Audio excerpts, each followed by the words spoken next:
présenté sur les ondes de TQS. Allô la gang, ça c'est la gang de Rouyn-Noranda. Et oui, en Abitibi, on a un bar gay qui s'appelle La Station D.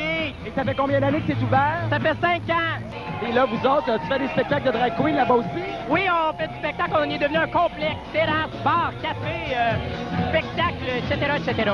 Fait que ça arrête pas, les gays, il y en a partout, c'est épouvantable! Mon Dieu, qu'est-ce qu'on va faire?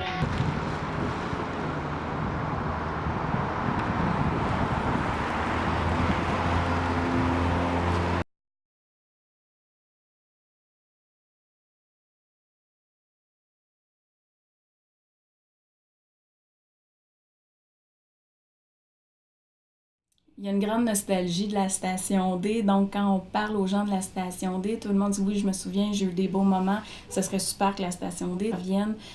Ça a été une époque où on a eu beaucoup de plaisir, où ça a été très très agréable.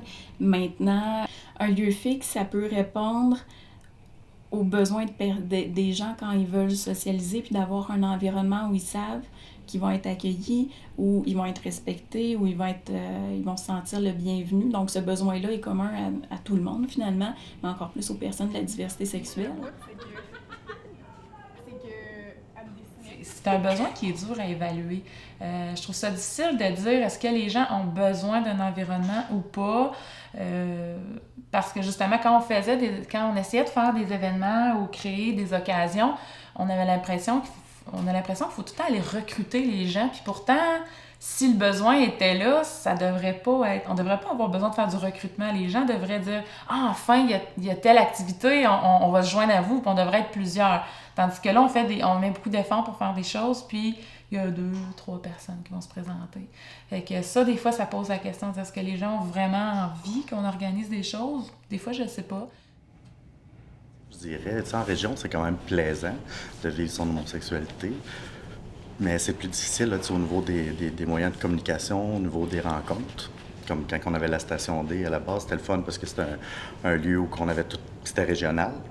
Fait que c'était vraiment rassembleur, puis ça, c'était plus facile. Là, maintenant, c'est plus difficile parce qu'il n'y en a pas. Depuis qu'il n'y a plus la Station D, on va y aller beaucoup par les réseaux Internet. Fait que ça, je sais pas si c'est une bonne chose parce que je trouve pas ça très personnel.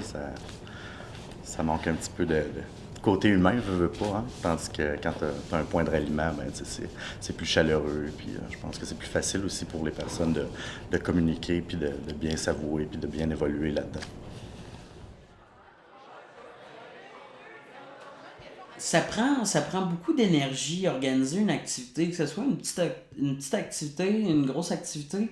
Puis ça, il faut, tu sais, je veux dire, faut pas que tu sois gêné non plus. Faut que tu aies du leadership.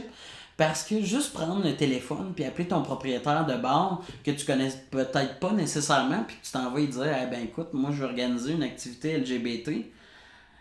Tu sais, c'est de se mettre en avant-scène puis c'est de dire ok, moi j'organise l'activité parce que ça prend quelqu'un en arrière qui publie un truc Facebook, qui fait de la publicité par rapport à ça. Ok, ça va être quoi ta soirée, ça va être quoi ton thème. Est-ce que par exemple tu veux inviter des drag queens? Si tu veux inviter des drag queens, faut que tu sortes de l'argent de ta poche au début là. Parce que faut quand même que tu assures un certain montant à tes gens. Tu sais, il y a une organisation en arrière de ça. Puis je pense que c'est pas tout le monde qui est à l'aise nécessairement de le faire. Puis je pense que c'est pas tout le monde qui a le temps non plus.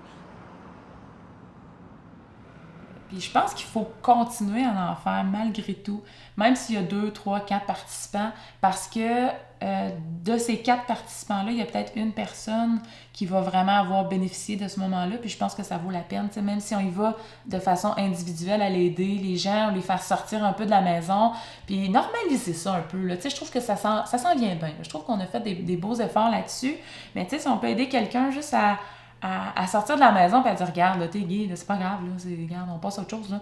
OK, continue, puis affiche-toi, puis sois fier, puis go, une petite tape dans le dos, continue. Fait que si ça peut permettre ça, je pense qu'il faut continuer, là, c'est sûr et certain, il faut continuer ça.